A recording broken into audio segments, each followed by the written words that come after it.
oración es un mayor muy hermoso cuando uno lo siente realmente en su corazón, lo que Cristo ha hecho por nosotros, y cuando allá nos vayamos, ¿no, hermanos? Número 30.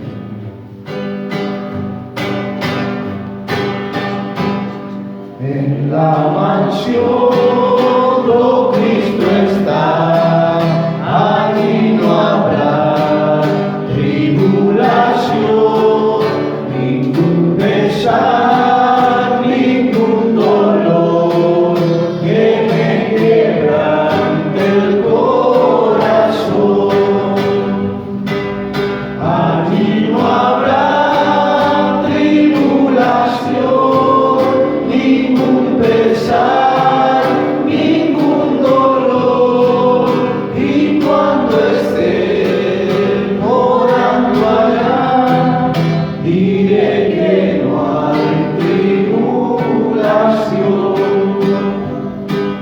Será muy triste estar aquí, muy lejos sí del Salvador, pues moran ya con él allí los redimidos por su amor. Allí no habrá tribulación, ningún pesar, ningún dolor, y cuando esté morando allá, diré que no hay tribulación. Perfecto amor encontraré en la mansión del Salvador, perfecta paz allí tendré, mejor que la que gozo. Allí no habrá tribulación, ningún pesar, ningún dolor, y cuando esté morando allá, diré que no hay tribulación. Entonces sí yo gozaré de toda la felicidad, y ya con Cristo reinaré por toda la eternidad. Allí no habrá tribulación, ningún pesar, ningún dolor, y cuando esté morando allá, diré que no hay tribulación. Amén. Tomen asientos, hermanos, vamos a invitar a mi pastor.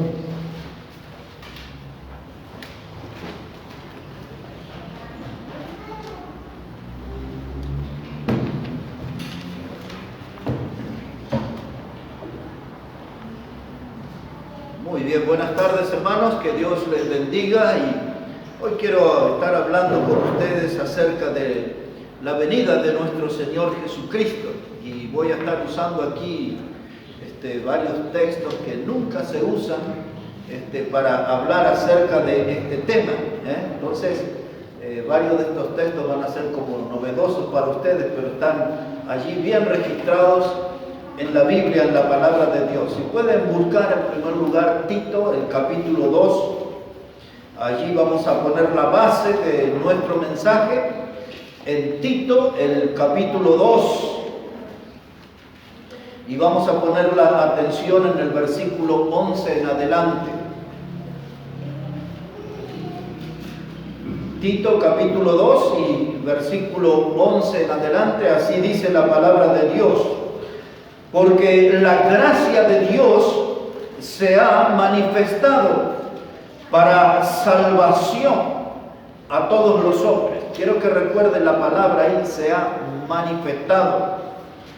Verso 13, aguardando la esperanza bienaventurada y la manifestación gloriosa de nuestro gran Dios y Salvador Jesucristo. Así que nuestro tema de hoy, hermanos, va a ser acerca de la venida del Señor, pero en estas palabras, la manifestación gloriosa. Cuando estudiamos acerca de la venida del Señor, el idioma griego en el Nuevo Testamento utiliza 3 palabras. La palabra más conocida, más predicada, es la palabra griega parousia. Hay una enorme cantidad de pasajes en el Nuevo Testamento que habla de esa palabra, de la palabra parousia. En la antigüedad esa palabra se utilizaba en relación cuando un rey venía ahí a una ciudad que conquistaban, o el rey venía allí en esa ciudad, en su caballo blanco de victoria, y entonces a ese se usaba esa palabra, parousia, y la gente decía, se acercaba ahí al rey victorioso, y esa la traducción es que un día Cristo vendrá, y nosotros estaremos cerca de Él, al lado de Él. Y así que esa es la palabra parousia, para hablar de la venida del Señor, que un día estaremos cerca de Él, al lado de Él, estaremos con Él. La otra palabra que nos va a sonar un poco familiar es la palabra apocalipto, de donde tomamos nosotros la palabra apocalipsis. Esa es una palabra compuesta. En primer lugar, cuando comienza allí con apo, eso apocalipto habla de algo que está cubierto. Pero cuando se usa apo en el comienzo, la raíz de la palabra, eso quiere decir algo que ha sido revelado, algo que queda a la vista. Por eso la palabra apocalipsis muchos la traducen como revelación. Es la figura de un enorme ventanal y de pronto alguien corre el cortinado y se puede ver todo hacia el otro lado, todo hacia adelante. Entonces, cuando la Biblia habla acerca de la venida del Señor, usa la palabra parousia y la palabra apocalipto o apocalipsis. Nosotros le decimos directamente apocalipsis. Pero la tercera palabra, que es la que hoy me interesa a mí, en la que yo voy a estar basando mi prédica, es la palabra epifaneia.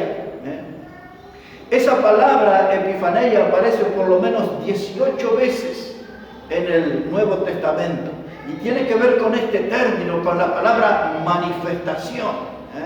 Manifestación, eso significa poner luz o poner brillo, y nosotros veremos al Señor Jesucristo viniendo allí con toda su majestad y con toda su gloria.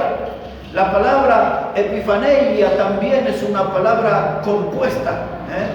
La raíz de la palabra es la palabra epi. Epi significa encima, de arriba. Y de ahí estamos esperando al Señor.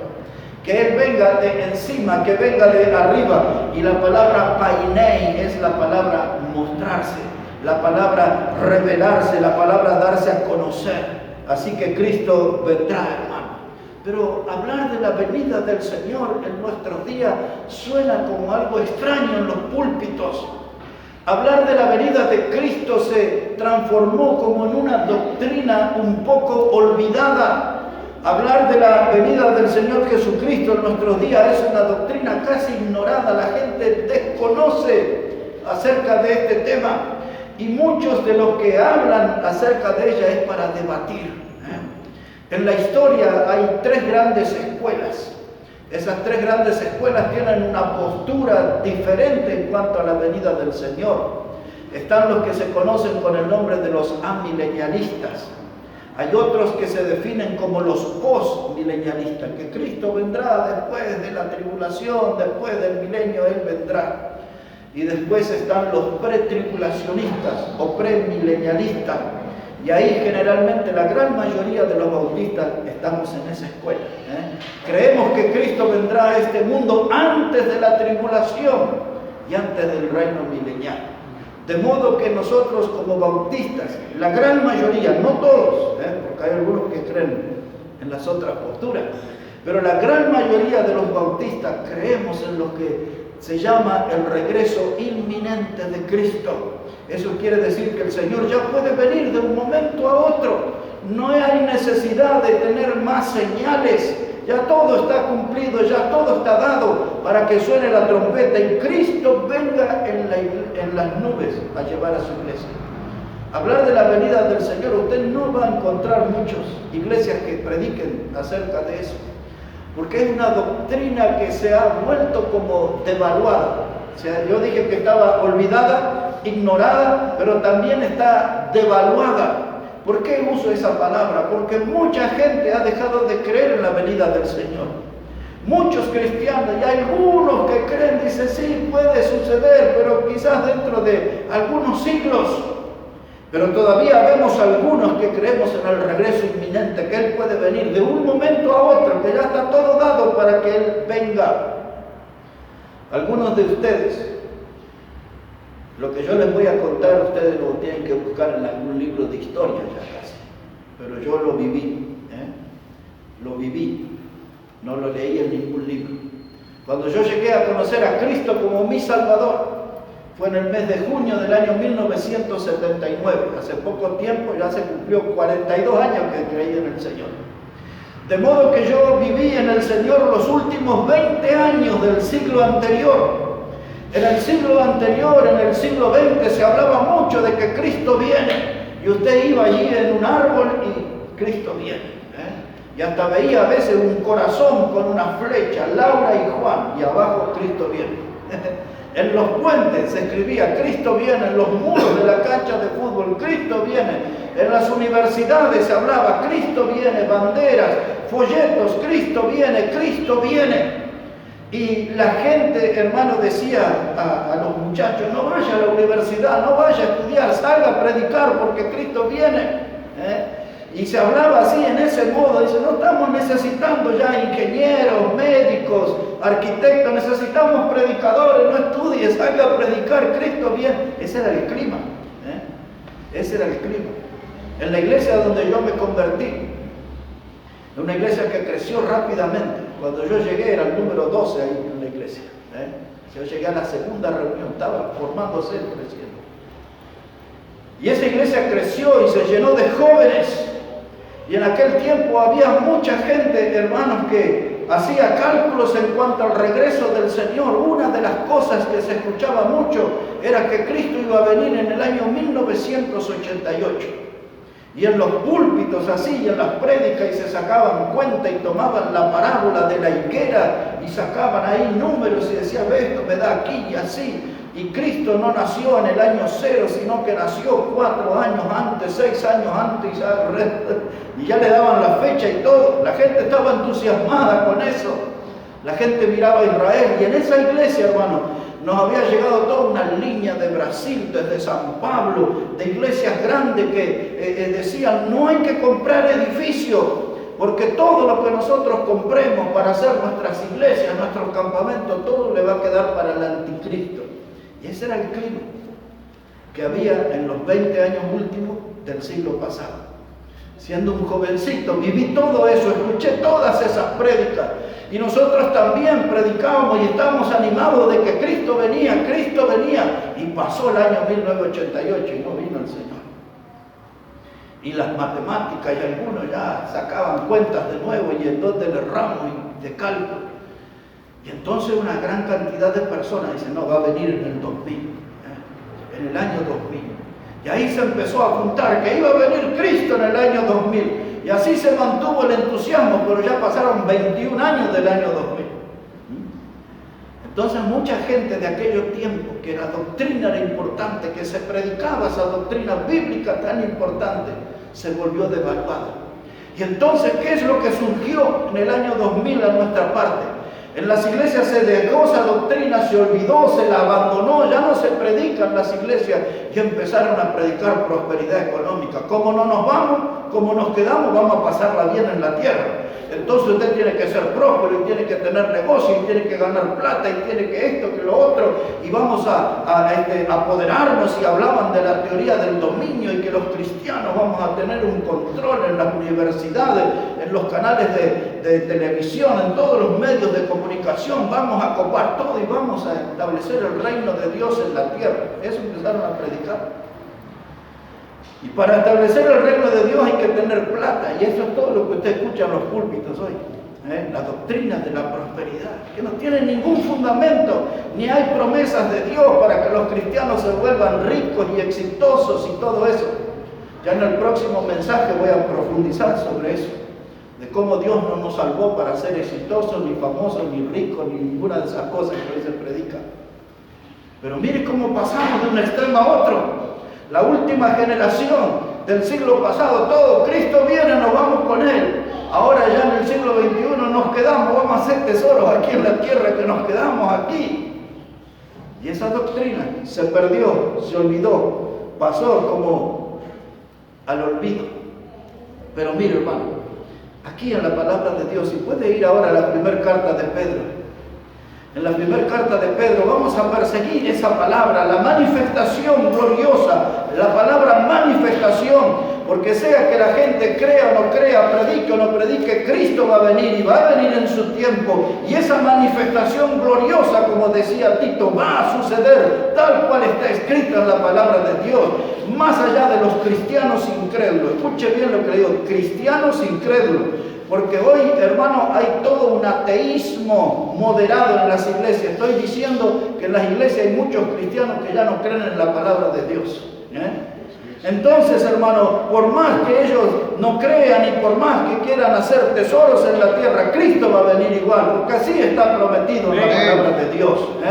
Y nosotros vamos a predicar que Cristo viene y viene pronto. Y gloria a Dios que usamos el nombre Maranata. Ese nombre nos desafía y nos recuerda a creer de que Cristo viene y viene pronto. Mire, primera de Pedro 1:7. Estos pasajes, bueno, no se usan, pero aquí están bien marcaditos en la Biblia.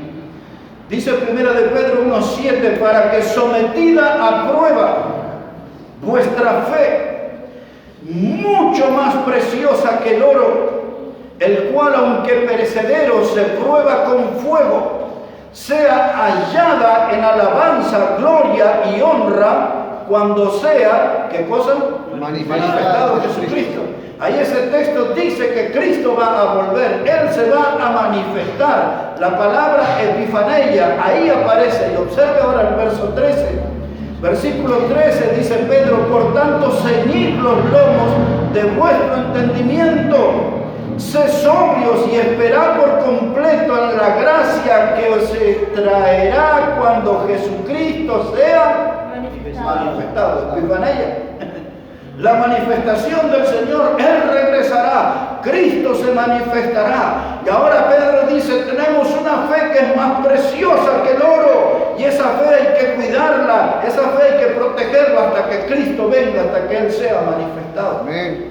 Ahora escuche, Pedro escribió sus cartas a un grupo de cristianos que estaban desterrados, casi todos ellos por su fe, por haber dejado la religión del judaísmo y por haber creído en Jesús como su Salvador y haber comenzado a vivir ese nuevo nacimiento, la vida cristiana, la vida abundante. Ahora ellos tenían a Cristo como el Salvador y se desataron las persecuciones después de la muerte de Esteban y todo lo que vemos allí en la Biblia. Muchos fueron perseguidos y estos fueron desterrados. Tuvieron que cruzar la frontera, irse a vivir a otras naciones. Y Pedro escribió su carta a esa gente. Son los que están los expatriados, o algunos usan la palabra los exiliados. Pedro aquí, la palabra que él está usando en el versículo 1 es la palabra expatriado, o lo de la dispersión. Otros usan la palabra diáspora, todo significa lo mismo, gente que tuvo que irse más allá de los límites de su país por causa de su fe. Y a esa gente Pedro le está escribiendo, no se desanimen, están siendo perseguidos, no se desanimen, muchos han muerto, muchos están bajo amenaza, sigan predicando, cuiden su fe que es más preciosa que el oro. Y esto es lo mismo. Hay gente que está llenando esos cultos porque les prometen dinero, porque les prometen milagros, porque les prometen prosperidad, porque les prometen comodidades terrenales. Eso se llama la teología del confort. Y la gente dice, ¿para qué vamos a estar escuchando esto que nos vamos con el Señor? Démonos la gran vida aquí. Muchos de esos predicadores, ya casi como 20 años atrás, ese conocido pentecostal que se llamaba Benny Hinn decía, si Dios nos va a dar calles de oro, mejor que nos dé el oro ya aquí, decía, y le hablaba a las multitudes así. Ya la gente dejó la fe, ya la gente no tiene fe. Hoy la gente, su Dios es don dinero. Ya no están confiando en el regreso del Señor, pero Pedro dice, ustedes cuiden su fe, porque esta es más preciosa que el oro. Y dice aquí en ese versículo 13, dice, ceñid vuestros lomos. ¿Se acuerdan? Eso era como un cinturón que se usaba, que cruzaba por el hombro, se ajustaba en la cintura, y eso había que ceñirse cuando uno se disponía para la acción, para la batalla, cuando iba a hacer algo. Dice, tiene que ceñir sus lomos, ajústese la sandalia, prepárese, porque va a venir ese tiempo de bendición. Dice, ceñid vuestros lomos. Y ahora agrega otra palabra, él más aquí. Dice, y sed sobrios y esperad. Sed sobrios y esperad. La palabra sobrio la estudiamos hace poquito, ¿se acuerdan? Cuando estudiamos esa prédica, haz obra de evangelista, y Pablo le estaba diciendo que él tenía que padecer, pero tenía que hacer obra de evangelista, tenía que ser sobrio, cumple tu ministerio. Y esa palabra ser sobrio significa ser vigilante. Mantente en estado de alerta, mantente con esa expectativa. Y Pedro le dice, ceñid vuestros lomos, estén preparados y estén allí sobrios, estén en estado de alerta, estén en expectativa, porque sucederá la manifestación gloriosa. Cristo vendrá, Cristo vendrá. Y Pedro está animando aquí a este grupo de cristianos. Ahí Santiago, que es una carta vecina a Pedro, un poquito más atrás. Antes de Pedro está Santiago. Santiago, hermano, yo les voy a leer capítulo 5, versículos 7 y 8. Pero necesito mencionarles que Santiago, el capítulo 1 y el versículo 1, comienza él diciendo que esta carta que él escribió es para las 12 tribus. Observe cómo dice, capítulo 1, verso 1. Dice Santiago, siervo de Dios y del Señor Jesucristo, a las 12 tribus que están en la dispersión, salud. ¿Por qué estaban en la dispersión? Lo mismo que la gente que le escribió Pedro. Habían sido desterrados, expulsados de su país, perseguidos por su fe, y ahora estaban allí en la diáspora, en el exilio, eran expatriados, estaban en la dispersión. Y entonces él le dice, salud. ¿Qué es salud? ¿La respuesta a un estornudo? No está hablando de eso. No es la respuesta a un estornudo. Salud está hablando de vida espiritual. Ahí salud está hablando de evidencias de salvación. Demuestren allí donde están siendo perseguidos evidencias de que son salvos, de que son seguidores de Cristo. Tengan salud. Muchas veces en la Biblia la palabra salud se traduce como salvación. Usted va a encontrar algunos textos en la Biblia que dice, ocupaos, dice, de vuestra salvación con temor, con temblor. Y muchas veces se usa la palabra salud para referirse a la salvación. A la salvación. Así que estos que eran salvos, mire lo que le escribe Santiago. Lo mismo que Pedro. Capítulo 5, versículos 7 y 8 de Santiago. Capítulo 5, versículos 7 y 8.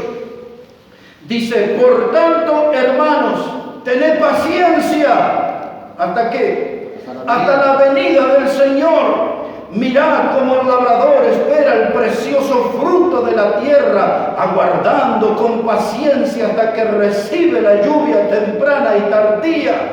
Tened también vosotros paciencia y afirmad vuestros corazones, porque la venida del Señor se acerca.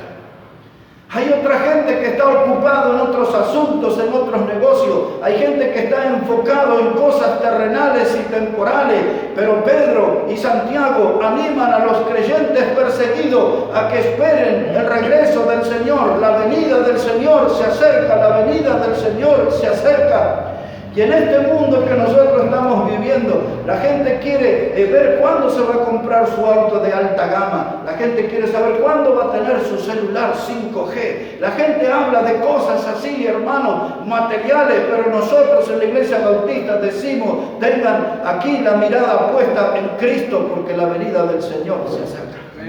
La manifestación gloriosa va a suceder cuando el mundo y aún la gente de la iglesia se inclina al materialismo, se incline a las corrientes de este mundo. Todavía hay un remanente fiel, todavía hay un pequeño rebaño que cree y que espera la manifestación gloriosa de Jesucristo. Y en eso estamos, y ahí estoy yo parado.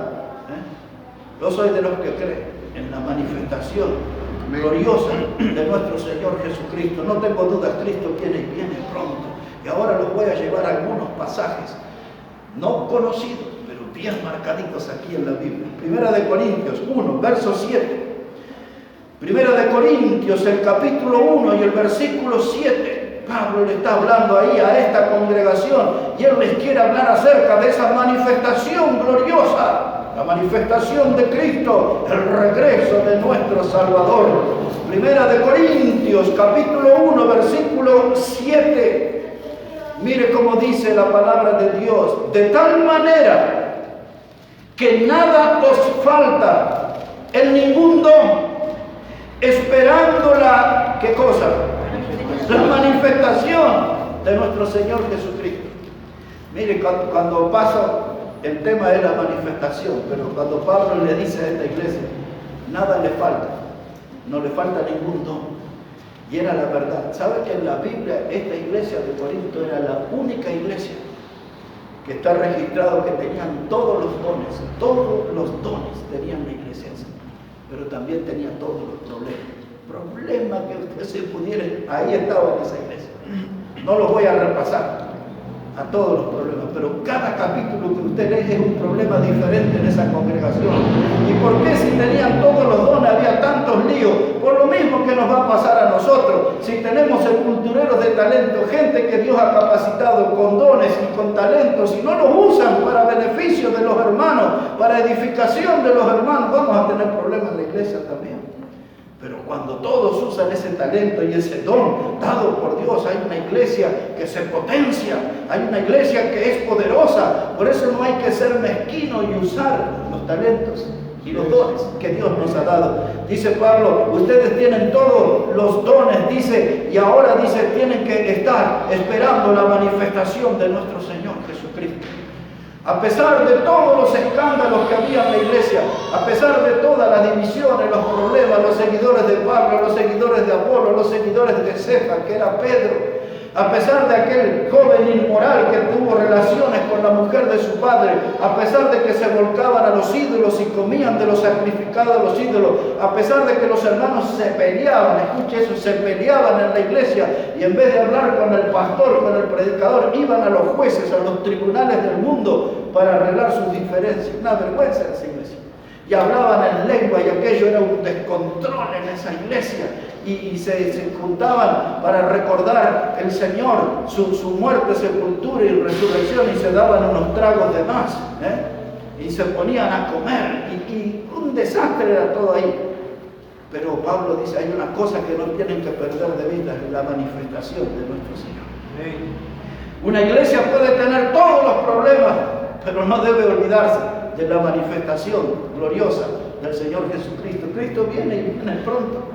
Aquí nomás, bien cerquita de Corintios, un poquito más adelante, allí vamos a encontrar Colosenses. Colosenses el capítulo 3. Colosenses el capítulo 3. Esta es de las clases de mensaje que a mí me gusta, hermano, porque el predicador no tiene que hablar mucho, hay que leer la Biblia y que la Biblia hable y hable y hable. Tiene mucho para decirnos la Biblia. Y mire ahí en Colosenses el capítulo 3, versículo 1 en adelante. Colosenses el capítulo 3, versículo 1. Dice la palabra, si pues habéis resucitado con Cristo, buscad las cosas de arriba. En otras palabras, ese texto dice, si usted ha nacido de nuevo, si usted es un cristiano de verdad, deje andar en las chiquitajes de este mundo, en las pequeñeces de este mundo, y busque lo de arriba, busque la bendición de Dios. Vamos de nuevo. Dice, si pues habéis resucitado con Cristo, buscad las cosas de arriba, donde está Cristo, sentado a la diestra de Dios. Poned la mira en las cosas de arriba, no en las de la tierra, porque habéis muerto y vuestra vida está escondida con Cristo en Dios. Y ahora ponga atención. Dice, cuando Cristo, vuestra vida se manifieste, entonces vosotros también seréis manifestados con Él en gloria. ¿Vio la palabra epifaneia ahí? Dice, cuando Cristo, vuestra vida se manifieste, la manifestación gloriosa de Cristo. Cristo viene. Dice, dejen de pensar en lo terrenal porque Cristo viene. Piensen en el regreso del Señor Jesucristo. Él se va a manifestar, va a brillar, vendrá con su esplendor, vendrá de encima, desde lo alto.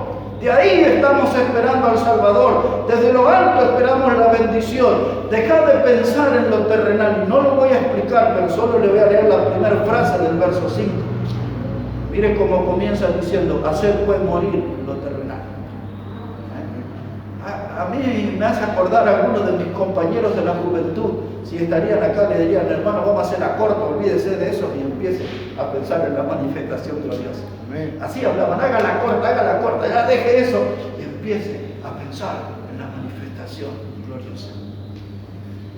Nosotros, hermanos, si pensáramos en nuestra iglesia, si llegamos a ese punto de empezar a esperar, a pensar en la manifestación gloriosa, este lugar se va a llenar. Pero si no esperamos la manifestación gloriosa, cada uno va a andar involucrado en lo terrenal, en las cosas de esta vida. Pero la Biblia dice algo más todavía. Mire, un poco más adelante está Tesalonicenses, segunda carta a los Tesalonicenses, capítulo 1, verso 4. Segunda carta a los Tesalonicenses, capítulo 1, versículo 4. Mire cómo dice la palabra, tanto que nosotros mismos nos gloriamos de vosotros en las iglesias de Dios por vuestra paciencia y fe en todas vuestras persecuciones y tribulaciones que soportáis. Esto es demostración del justo juicio de Dios, para que seáis tenidos por dignos del reino de Dios, por el cual asimismo padecéis, porque es justo delante de Dios pagar con tribulación a los que os atribulan, y a vosotros que sois atribulados. Ponga atención ahora. Dice, daros reposo con nosotros. ¿Cuándo? Cuando se manifieste el Señor Jesús. ¿Desde dónde? Desde el cielo. Epifaneia. Viene desde encima, viene desde lo alto, viene el Señor desde el cielo. Dice, y Él vendrá allí, verso 8, en llama de fuego, para dar retribución a los que no conocieron a Dios, ni obedecen el Evangelio de vuestro Señor Jesucristo, los cuales sufrirán pena de eterna perdición, excluidos de la presencia del Señor y de la gloria de su poder. Ahora mire, hermano, dice la palabra, son perseguidos. Dice la palabra, son atribulados. Pero Pablo ya había escrito en el libro de Hechos que después de muchas tribulaciones entraremos en el reino de Dios. Después de muchos padecimientos. La palabra tribulación que usa Pablo no tiene nada que ver con la gran tribulación. La palabra tribulación es usada, escribiéndola a los Corintios, capítulo 4, verso 8, habla de una fuerza que aplasta, de algo que oprime. Esa es la palabra tribulación. No es relacionada a esos 7 años de tribulación. Y Pablo dice, sois atribulados, sois perseguidos, pero no se olviden que estará la manifestación gloriosa. No se olviden que se manifestará el Señor Jesús desde el cielo con los ángeles de su poder. Cristo viene. Todos estos pasajes nunca son usados en la predica. Es de las primeras veces que usted va a oír eso. Esos pasajes los tienen como olvidados los predicadores. Y ahí está la manifestación gloriosa. Si usted conoce esto, aprende esto, entiende esto, usted va a estar bien motivado en su vida cristiana.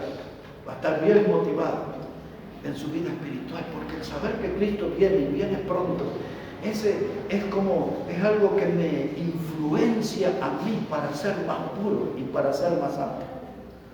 Por eso que a veces hay tanto pecado en las iglesias, pero si la gente supiera que pronto va a suceder la manifestación gloriosa, eso nos motivaría a estar más puros, a ser más santos delante del Señor.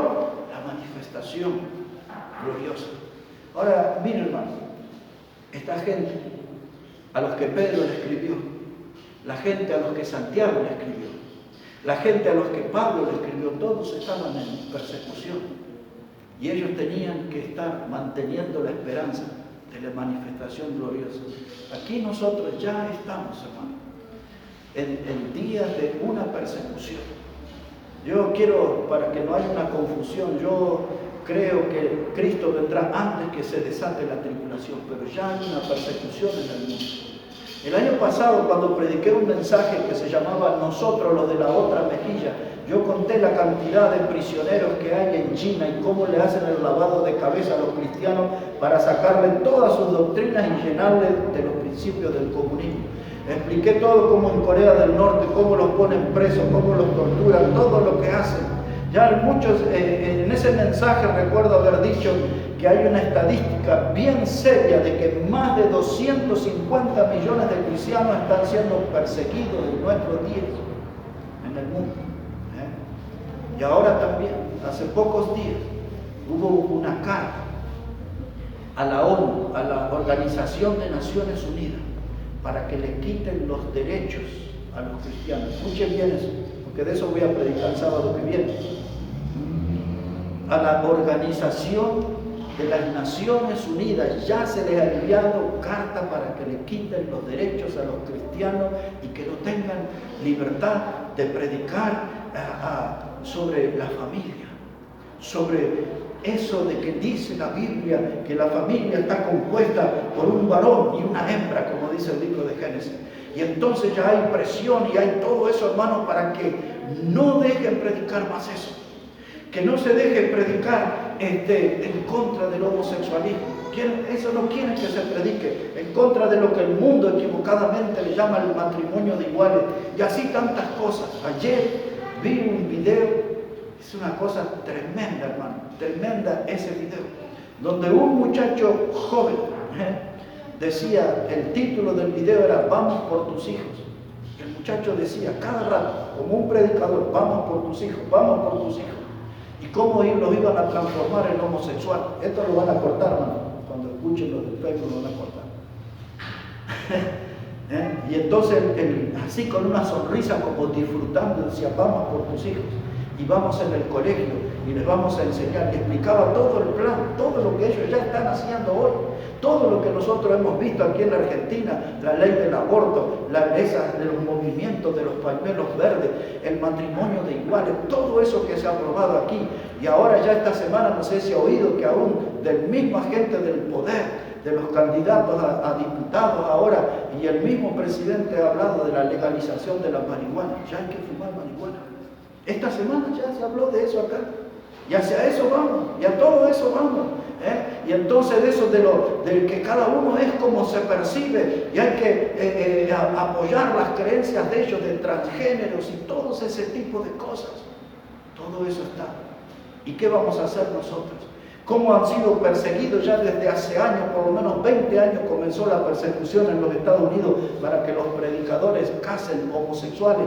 Y cuando los predicadores yo ya en 2008 predicaba con nombres y apellidos, lugares, iglesias donde sucedió todo eso, las manifestaciones, cómo los pastores eran golpeados. Recuerdo de un caso en California, en Los Ángeles, porque era una iglesia que yo conocía, cuando vino toda esa multitud de lo que hoy se llama LGTB y no sé cuántas letras más, y lo agarraron al pastor y le pegaron ahí, y llamaron a la policía, y vino la policía. Y cuando le pidieron la gente de la iglesia que intervengan frente a esa multitud, el mismo encargado de la policía le dijo al pastor, si tú sabes en qué te estabas metiendo. Como diciendo, si vas a predicar eso, es eso lo que te va a pasar. Y todo esto ya hay gente que ha renunciado a su cargo de juez, porque no aprueban esas clases de matrimonio. La persecución está, pero lo que no debe perderse de vista es la manifestación gloriosa. Cristo viene. Cristo viene. Por eso, esto que Pablo le escribió a los tesalonicenses, lo que Pablo le escribió a los corintios, lo que Pedro le escribió a los expatriados, lo que Santiago le escribió a los exiliados, todos ellos padecían persecución por sus creencias. Pero Pedro, Santiago, Pablo les recordaban: no se olviden de la manifestación gloriosa. Cristo viene pronto y nos encontraremos con Él. Pablo, hermano, era un hombre que advertía de todos estos peligros. Ahora sabe ya, con todo este tema de la vacunación, sabe aquí que ya no puede ir a un restaurante si no tiene las 2 dosis de vacuna. Hace un mes atrás le dije, hay una localidad en la provincia de Buenos Aires que se llama Bragado. Ya eso ya estaba funcionando hace un mes atrás. La semana pasada ya está, ya en el trámite, en los bancos, ya todo eso le van a empezar a decir: tiene la vacuna, y la vacuna tiene todo un registro de números. De ahí dice la que le dio Moderna, AstraZeneca, Sputnik y todo, y tiene un número donde usted es identificado ya. Todo eso está pasando acá. Eso no es en Europa ni en la India, es aquí en la provincia de Buenos Aires. Así es. Y ahora eso en Jujuy, hace 10 días el gobernador de la provincia de Jujuy, en un acto público, dijo que la gente no iba a poder entrar a sus lugares de trabajo. Esta semana le estaba contando al hermano, me han llamado varios ya: ¿qué hacemos? ¿Qué hacemos? Nosotros no queremos vacunarnos y nos van a expulsar del trabajo, porque de algún modo, hermano, nos van a acusar como que somos terroristas, porque al no vacunarnos somos como una bomba bacteriológica. ¿Saben las ganas que tengo de agarrar a esa gente y decir: ¿cuántos murieron con 2 dosis de esa vacuna, de cualquiera? Porque tenemos cifras de muertos que se han dado las 2 dosis y mueren. Dígame, doctor, si usted tiene las 2 dosis y usted se agarra el COVID de nuevo, ¿usted contagia? ¿Le van a decir que sí?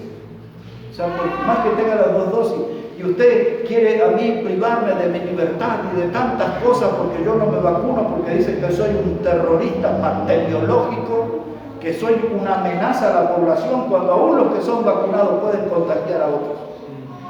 Pero con nosotros no hablan, nos disparan, pum, pum, pum, pum, porque están bien escondidos en el poder.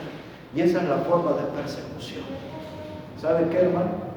Aquí, hoy, el día de hoy, en las iglesias, si no está el 20% de los asistentes vacunados, no puede hacerse un culto. Y el culto es con el 70% de la capacidad, pero el 20% tiene que estar vacunado. Vendrán a controlar, andarán detrás de nosotros. Ahí está Pablo escribiendo: los que eran perseguidos, los tesalonicenses, pero no se olviden en la persecución, en sus tribulaciones, de la manifestación gloriosa. Ahí le escribe Pedro a los expatriados, a los hermanos perseguidos por su fe: no se olviden en las persecuciones de la manifestación gloriosa de Cristo. Ahí Santiago le escribe a los que estaban en el exilio: no se olviden de la manifestación de nuestro Señor Jesucristo. La venida del Señor se acerca. Nosotros, hermanos, podemos pasar por muchas persecuciones en este tiempo, pero no debemos perder la memoria de que la manifestación gloriosa de Cristo está cercana. Amén. Cristo viene y viene pronto. Mire cómo lo veía Pablo todo esto, un poquito más en Primera de Timoteo, capítulo 6. Primera de Timoteo, el capítulo 6. Primera de Timoteo, el capítulo 6. El sábado que viene, si Dios lo permite, por ahí me animo mañana, pero si no el sábado que viene, le voy a hablar de un pasaje de Pedro que habla del final de todas las cosas. Le voy a dar toda una información de lo que pasa en nuestro tiempo y analizando bien en profundidad lo que Pedro dice sobre el final de todas las cosas. Así habla él. Pero aquí en Primera de Timoteo, ¿qué le dije? Capítulo 6, ¿verdad?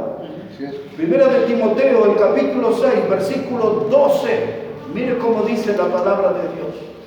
Primera de Timoteo, capítulo 6, versículo 12. Dice la palabra: pelea la buena batalla de la fe, echa mano de la vida eterna, a la cual asimismo fuiste llamado, habiendo hecho la buena profesión delante de muchos testigos. Te mando delante de Dios, que da vida a todas las cosas, y de Jesucristo, que dio testimonio de la buena profesión delante de Poncio Pilato, que guardes el mandamiento sin mácula ni reprensión. ¿Hasta cuándo? Hasta la aparición. Hasta la aparición de nuestro Señor Jesucristo. Wow. Yo sé que ustedes están sorprendidos, nunca imaginaron que la Biblia hablaba tanto de esto, ¿no? La mayoría de los predicadores no saben que la Biblia habla tantas veces en estos términos de la aparición del Señor Jesucristo. Epifanía es la palabra griega. Todos hablan de la parousia, todos hablan de Apocalipsis, pero de esta palabra epifanía es la aparición, la manifestación gloriosa de nuestro Señor Jesucristo. ¿Qué dice Pablo aquí? Dice, él pelea la buena batalla, echa mano de la vida eterna. Cuando estamos en aflicción, cuando somos perseguidos, cuando el cristianismo es perseguido, tiene que echar mano de la vida eterna, aferrarse en la promesa de Dios y mantener su convicción y mantenerse firme en la fe. Y dice Pablo, he peleado la buena batalla. Y ahora, mire, él le dice esto a Timoteo y a nosotros también. Le dice, guarda el mandamiento. Esa palabra mandamiento, la primera interpretación que tenemos de la palabra mandamiento aquí es que nos está mandando a pelear la buena batalla. No se esconda, no retroceda, párese firme por su fe, porque pronto experimentará la manifestación gloriosa. Pelee la buena batalla. Esta palabra mandamiento aquí quiere decir o implica mantener una doctrina sana. Una doctrina que no esté infectada, una doctrina que no esté contaminada, una doctrina sana, pura, llena de higiene espiritual. Y esto, hermanos, en la historia y más en nuestros tiempos, la Iglesia Bautista Fundamental Independiente, yo sé que a muchos no les gusta, pero eso es una verdad innegable. La Iglesia Bautista Fundamental Independiente es uno de los últimos bastiones de la fe pura. En la Iglesia Bautista Fundamental Independiente es donde se encuentran la mejor clase de cristianos, los más comprometidos, los más fieles, los que combaten por las doctrinas, los que tienen amor por las almas, los que predican el Evangelio, y por ahí encontrarán algunos otros grupos. Pero este mandamiento es guardar una doctrina saludable. El mandamiento sin mácula quiere decir que no se manche. Habla de una fe pura, habla de una fe sin contaminación, y los bautistas fuimos llamados a conservar la pureza de la fe, la pureza de la doctrina, hermano. Este mandamiento sin mácula implica predicar el Evangelio, defender el Evangelio. Es eso lo que tenemos que hacer. Pablo le está diciendo, como en aquellas palabras que decía Daniel 1:8, dice que Daniel propuso en su corazón no contaminarse con la comida del rey. Y ahí un bautista, un hombre, una mujer de la iglesia bautista, tiene que decidir en su corazón no contaminarse de las cosas de este mundo, y tiene que pararse firme, porque pronto experimentará la manifestación gloriosa de nuestro Señor Jesucristo. Mandamiento sin mácula. Esto significa que no podemos declinar en la fe hasta que Cristo venga. Tenemos que mantenernos firmes. Nos atacarán, nos criticarán, nos perseguirán, nos pondrán en la cárcel, nos multarán, quizás nos matarán. Pero yo hasta el último momento me voy a mantener firme hasta la manifestación gloriosa de nuestro Señor Jesucristo. Miren cómo dice aquí este pasaje que les leí. Verso 14. Que guardes el mandamiento sin mácula ni reprensión hasta la aparición, epifanía, de nuestro Señor Jesucristo, la cual a su tiempo mostrará el bienaventurado y solo soberano, Rey de reyes y Señor de señores. Así que ahora muchos de ustedes se van a enterar que no solo en Apocalipsis es mencionado como el Rey de reyes y Señor de señores, pues aquí está el Señor. Habla, aquí dice de el soberano, y solo soberano. Hermano, eso habla del tiempo cuando ya estemos bajo su gobierno, cuando Él se siente en el trono de David para reinar este mundo, y se acabará el reino de las tinieblas, se acabarán las manipulaciones del príncipe de este mundo, del príncipe de las tinieblas. Ya no habrá oscuridad, estará la luz de la presencia de Cristo iluminando las naciones, gobernando las naciones, y le veremos al Señor en el trono con todo su esplendor, como corresponde, Señor de señores y Rey de reyes. Allí estará nuestro Salvador. Pablo dice, eso es una verdad innegable. Y ahora, para entrar en la recta final del mensaje, le voy a llevar al capítulo 4, verso 8 de 2 Timoteo. Capítulo 4, verso 8 de 2 Timoteo. Este pasaje sí es un poco más conocido, pero mire cómo dice la palabra de Dios, 2 de Timoteo, capítulo 4 y versículo 8. Dice la palabra de Dios: por lo demás, me está guardada la corona de justicia, la cual me dará el Señor, juez justo, en aquel día, y no solo a mí, sino también a todos los que aman su venida. Epifanía, la manifestación gloriosa, los que aman su venida, su manifestación gloriosa. Dice Pablo, para esa gente hay una corona. Esa corona que Pablo está hablando aquí es una recompensa para todos los cristianos, ¿no? Es para los cristianos que viven a la luz de este evento, de que Cristo viene y viene pronto. Y hay capaz que el 80% de los cristianos, 90% de los cristianos no sienten eso, no piensan eso, pasan los días, semanas, meses y años y nunca piensan de que Cristo va a volver. Pero si usted está pensando de que esta promesa es real y se va a cristalizar y que usted va a ver y experimentar la manifestación gloriosa de Cristo, dice Pablo, hay una corona. Y él explica, no solo para mí, sino para todos los que aman su venida. Y ahí corresponde preguntar, ¿ama usted la venida del Señor? ¿Piensa usted la venida del Señor? ¿O usted está en el grupo de los que olvidó? ¿Está el grupo de los desmemoriados? Oh, yo no me acordaba de ese tema. Yo no vivo como que Cristo está por venir. Cristo viene y viene pronto. Va a suceder la manifestación gloriosa. Aquí la tenemos por todo el Nuevo Testamento. La promesa, la corona de vida no es una recompensa para los olvidadizos, es para los que viven a la luz de este evento de que Cristo viene. Y ahora otra vez, hermano, el pensar que Cristo viene pronto, la manifestación gloriosa, eso me va a motivar a mí como hijo de Dios a ser más puro, a ser más santo, a andar a pasos más firmes en el camino del Señor. ¿Por qué hay tanta flojera espiritual en la iglesia? En la nuestra, en la de la esquina, en la de allá a la vuelta, en todas las iglesias hay tanta flojera. Porque la gente no está influenciada, porque este tema no se predica en los púlpitos. Pero saber que Cristo viene a mí me motiva a estar bien con Él, en buena comunión con Él. El pasaje anterior, que es el que voy a analizar, y después uno más y terminamos. El pasaje anterior, Pablo hace un repaso de su historia. Es una invitación a que nosotros repasemos nuestra vida cristiana. Capítulo 4, versículo 7. Miren lo que dice Pablo. 3 cosas dice él ahí. Segunda de Timoteo 4:7 dice Pablo: he peleado la buena batalla, he acabado la carrera y he guardado la fe. Por eso le espera la corona, dice él en el versículo 8. Amén. Porque ama la venida. El pelear la buena batalla, él encontró fuerza para eso, pensando que la manifestación gloriosa iba a suceder. Pablo acabó la carrera, llegó hasta la meta, motivado, porque la manifestación gloriosa iba a suceder. Pablo guardó la fe hasta el último momento, porque estaba motivado que la manifestación gloriosa iba a suceder.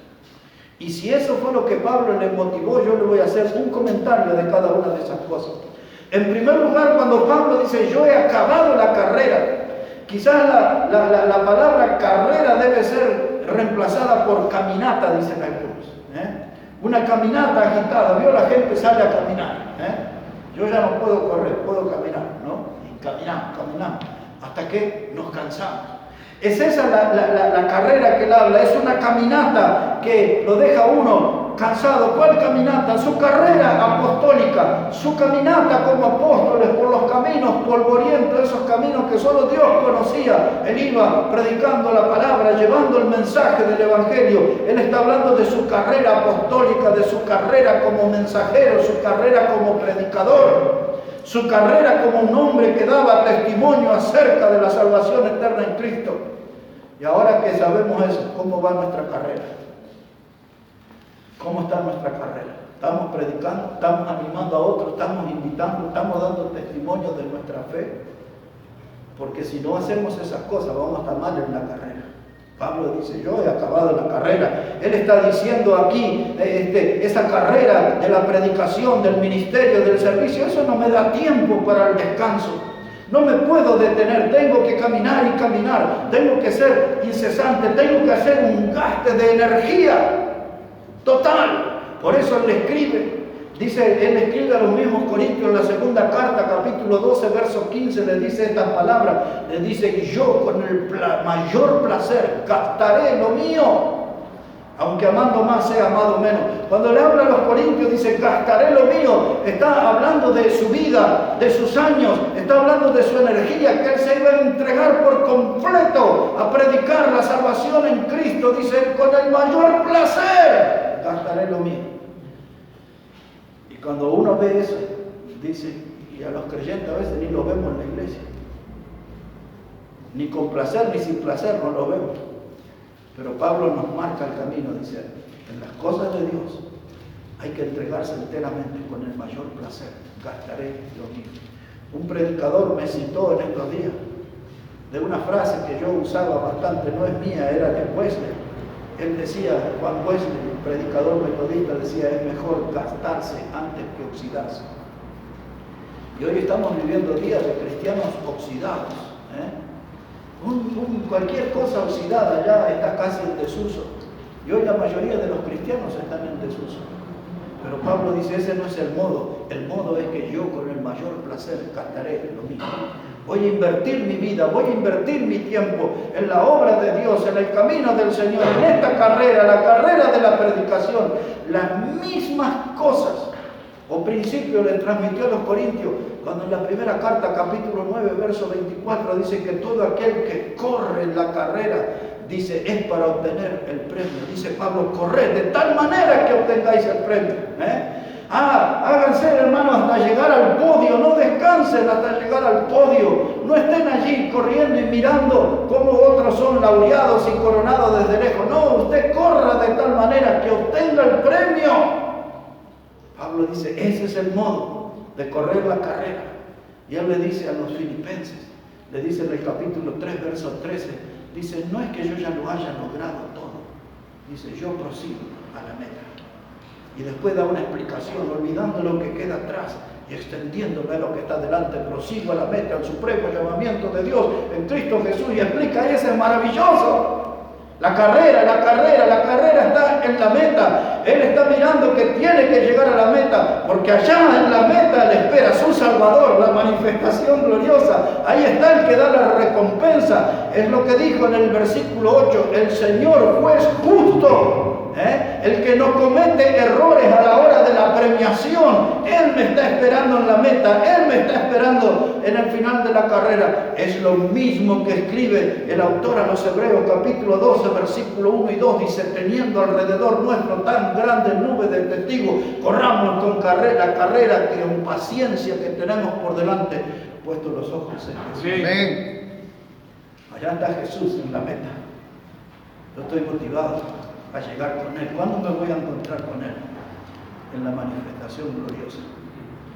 Si hoy suena la trompeta y Él viene, me voy a encontrar con Él en la manifestación gloriosa.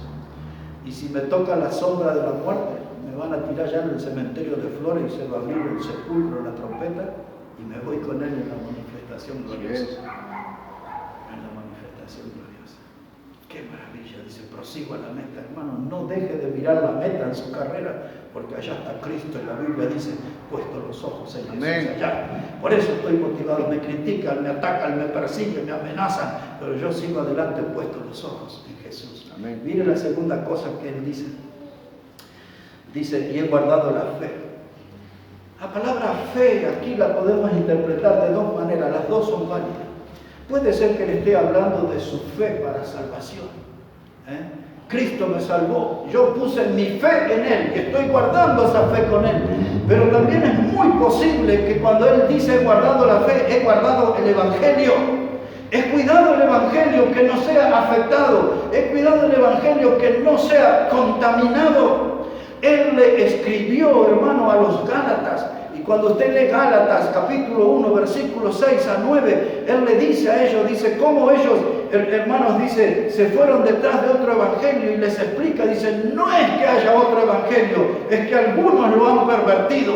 Y hoy en día, hermano, la gran mayoría de los predicadores pervierten el evangelio, dice Pablo, nosotros no. Pablo utiliza otra expresión parecida en 2 de Corintios 4:2. Él le dice, nosotros no somos de los que adulteramos la palabra. Así que, hermano, yo soy un bautista fundamental independiente. Mi predicación no es popular, no es aceptada por la mayoría, porque la gente quiere otro tipo de predicación, más alegre, menos desafiante, una predicación que no me comprometa mucho, una predicación que no me exija, algo así como para pasar un buen rato. Un bautista fundamental independiente no puede predicar así. Tiene que predicar al hueso, su prédica tiene que llegar a lo más profundo. Por eso, hermano, algunos adulteraron la palabra, otros pervirtieron el evangelio. Pablo dice, nosotros no estamos en eso, no somos de esa clase de gente, dice Pablo. Yo lo guardé, yo cuidé el evangelio. ¿Sabe por qué? Porque viene la manifestación gloriosa y yo estoy listo para dar cuenta de lo que hice. Y eso nos lleva a nosotros a esa pregunta, ¿estamos listos para dar cuenta? Y algunos van a empezar, ay, Señor, demorando un poquito más, a veces empieza a hacer las cosas bien, o un poco mejor por lo menos. Pero Pablo dice, yo ya peleé la buena batalla, ya acabé la carrera, ya estoy listo para dar cuenta, estoy listo. Si hoy sucediera la manifestación gloriosa, no estaré avergonzado delante de mi Salvador. Peleé la buena batalla, acabé la carrera. Y ahora nos dice la última cosa, dice, yo he guardado la fe. He guardado la fe. Y él, la idea que quiere transmitirnos es que como si fuera un tesoro precioso, valioso, yo lo guardé, yo lo cuidé, lo protegí. Y a eso estamos llamados. Cuando uno en el fondo lo vemos en los cultos aquí adelante, y ya en una semana o dos lo vemos allá por la mitad, y en un mes lo vemos en el fondo, y ya después al otro mes no lo vemos más.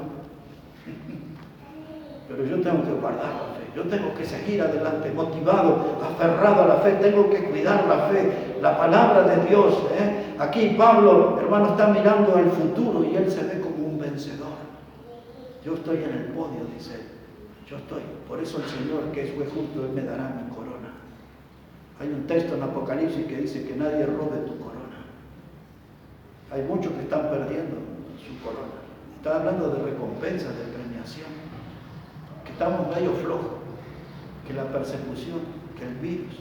¿A cuántos, hermanos? Pero cuántos le ha venido tan bien esto del virus? Para ocultar su flaqueza y su tibieza espiritual. No vamos a los cultos porque dijeron los gobernantes que no hay que ir.